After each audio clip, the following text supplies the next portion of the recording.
Every conversation carries a consequence. Every viewpoint searches for facts. Discovering your legal standing, delivering rightful justice. Papers, right now, immigration papers, let's see them. I'm not carrying immigration papers. I'm a citizen. Don't play smart with me. If you don't produce them, I'll detain you right here in this aisle. You don't have cause. I haven't done anything. You think I won't? Keep it up. You're coming with me. I know my rights, sir. I'm not moving. Last chance. Papers or cuffs? I have nothing. An ICE agent named Agent Holt decided that a black man minding his own business was worth stopping, questioning, and humiliating in front of everyone watching. He demanded immigration papers, threatened deportation, and made it clear he believed this man had no legal right to exist in that space. He was confident, he was condescending, and he had done this before. What Holt didn't know was that the man he had just profiled was a decorated Homeland Security investigator, and that this moment was about to cost the United States government $16.1 million. Before we go any further, comment where in the world you are watching from, and make sure to subscribe because tomorrow's story is one you don't want to miss. Andre Burnett was 44 years old, and he had spent the last 17 years of his life serving the United States government. He wasn't a soldier, but he had walked into dangerous rooms. He wasn't a spy, but he had built cases that brought down smuggling networks, human trafficking operations, and document fraud rings that stretched across 3 states. He was a senior criminal investigator for the Department of Homeland Security. The kind of man who knew exactly how federal law worked because he had used it as a tool every single day of his career. On this particular Saturday afternoon, none of that was visible. He was off-duty, wearing a plain gray hoodie and dark jeans, pushing a shopping cart through a Home Depot in suburban Georgia, looking for weatherproof caulking and a replacement showerhead. He was not a uniform. He was not causing a scene. He was just a man running errands on his day off, the same way millions of Americans do every weekend without incident. That was enough for Agent Holt to decide it was worth watching. Brian Holt had been with Immigration and Customs Enforcement for 9 years. He was stationed at the Atlanta field office and had built a reputation among cops for being what some called aggressive, and others called something far less professional. There had been complaints before. A family in Gwinnett County who said he showed up at their home without proper documentation. A store owner in Marietta who filed a report saying Holt had questioned 3 of his employees in the middle of a workday with no cause. Nothing had stuck. No discipline had followed.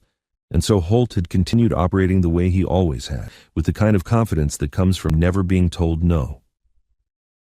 When he walked into that Home Depot that afternoon, off-duty himself, but never quite able to turn it off, he saw Andre Burnett standing in the hardware aisle and made a decision in seconds. He didn't see a federal investigator. He didn't see a 17-year government servant, a black man he didn't recognize, and decided that was reason enough. He approached slowly at first, positioning himself at the end of the aisle the way some do when they want to make sure there's no easy exit. Andre noticed him, but didn't react. He had learned long ago not to flinch first. He placed a tube of caulking in his cart and moved toward the fixture section, and that was when Holt closed the distance and spoke. "Hey, I need to see some ID and proof of status." Andre stopped. He turned around slowly and looked at Holt with the steady, measured expression of a man who had spent years interviewing criminals and never once let them see him blink. He asked Holt calmly what the basis was for the request. Holt didn't answer the question. Instead, he stepped closer, lowered his voice just enough to make it feel like a threat, and told Andre that he could either cooperate right there or the next conversation they had would happen in a detention facility. He said it like he meant it. He said it like he had said it before. What was unfolding in that aisle was not a random immigration check. It was a pattern wearing a badge, and Andre Burnett, standing there with a shopping cart and a 17-year federal career behind him, was now at the center of it. He hadn't raised his voice. He hadn't reached for anything. But something behind his eyes had shifted. Because he understood exactly what was happening, and more importantly, he knew exactly what came next. Andre Burnett had interviewed hardened criminals in windowless rooms. He had sat across from men who threatened him, lied, and tried to intimidate him using every tool available to them. He knew what a power play looked like because he'd watched professionals attempt it for 17 years. What was happening in this Home Depot aisle was amateur by comparison. But that didn't make it any less dangerous, because Agent Holt wasn't just being aggressive. He was being aggressive in public, in front of witnesses, with a federal badge on his hip and the full assumption that no one was going to stop him. Andre kept his voice level and asked Holt a second time to state his legal basis for the stop. Holt ignored the question again. Instead, he pulled out his ICE credentials and held them up like they ended the conversation. He told Andre that he was acting on reasonable suspicion and that failure to comply was only going to make things worse for him. The words, "for him," landed deliberately. This was not the language of a routine inquiry. This was the language of someone who had already decided how the story ended and was simply moving toward that conclusion. What Holt didn't do, what he never stopped to consider, was ask himself why the man standing across from him wasn't scared. Most people flinch. Most people, when a federal agent with a badge gets close and starts using words like detention and compliance and reasonable suspicion, feel their hands go cold. Andre Burnett's hands were warm, his breathing was controlled, his eyes were tracking everything. Holt's body language, the distance between them, the two other shoppers who had slowed down near the end of the aisle and were now pretending to look at pipe fittings while clearly listening. Andre was not panicking. He was documenting. There is a difference, and it is a difference that only someone trained to build federal cases would understand in real time. Holt took that stillness as defiance and decided to escalate. He got his video. He called it in as a potential immigration violation and requested backup, describing Andre as an uncooperative subject refusing to provide documentation. Those words, uncooperative subject, are not neutral. In federal enforcement language, they are a flag. They signal danger. They invite a response that matches the label, not the reality. And within minutes, 2 more ICE agents arrived at the entrance of that Home Depot and began moving toward the hardware aisle with the kind of purposeful stride that makes other shoppers step back and reach for their phones. Andre watched them come. He still hadn't raised his voice. The 2 arriving agents, identified later in court records as Agents Peralta and Stone, flanked the aisle on both sides at Holt's direction. Peralta told Andre he needed to step away from the cart and come with them. Stone stood near the exit of the aisle with his hand resting at his side. Andre asked clearly and calmly whether he was being detained. Peralta said yes. Andre asked on what grounds. The answer he got back was thin. Suspicion of undocumented status based on inability to produce papers on demand. That was it. That was the whole legal foundation. A black man in a hardware store on a Saturday who hadn't produced papers fast enough for Brian Holt's satisfaction. What happened next lasted approximately 11 minutes according to the store's internal security footage. 11 minutes of Andre Burnett standing in that aisle surrounded by 3 ICE agents, being spoken to like a suspect, being told his options were limited, being warned that resistance would result in immediate physical detainment. 11 minutes of a decorated federal investigator being treated like he had no right to the ground he was standing on.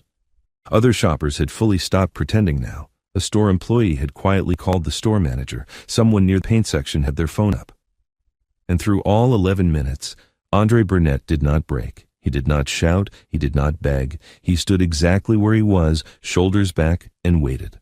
Because he knew something the 3 surrounding him had not yet figured out.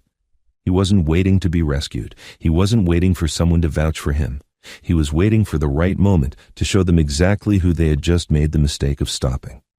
That moment was seconds away. Andre Burnett reached slowly into the inside pocket of his gray hoodie, not fast, not dramatic, the way a man moves when he has done something 1,000 times and feels no need to perform it. He already knew what was in that pocket. He had known it was there the entire time. He pulled out a black credential wallet, held it open with one hand and held it at eye level so all 3 agents could see it clearly without having to move closer. The room didn't go loud. It went quiet. His Department of Homeland Security badge caught the store's overhead lighting and said everything his voice hadn't needed to. Senior Criminal Investigator, Federal Credentials, the same agency that ICE operates under, the same government they all served. Holt's eyes moved from the badge to Andre's face and then back to the badge. Peralta stopped talking mid-sentence.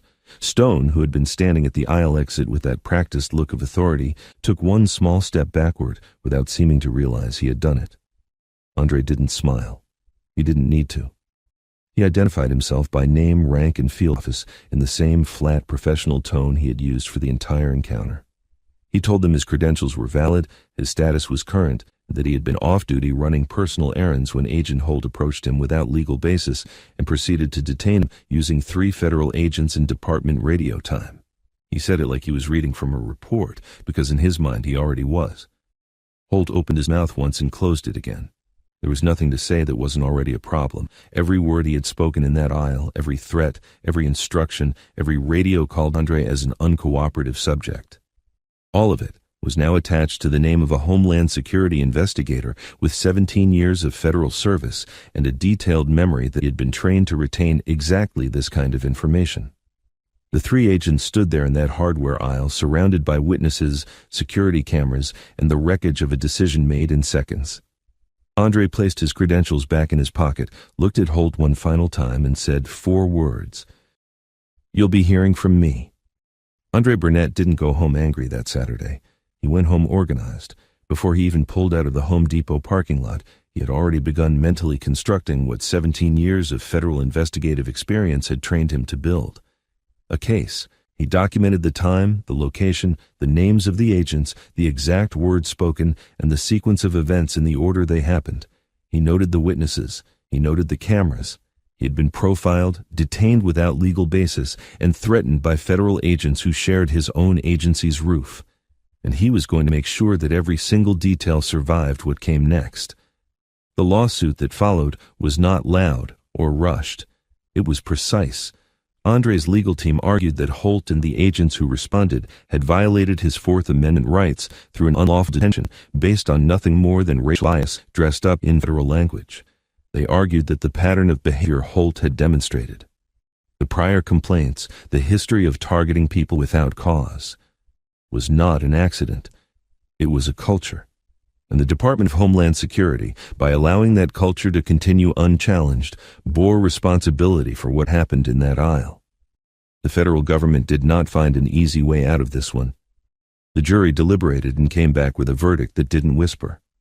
It announced $16.1 million awarded to Andre Burnett.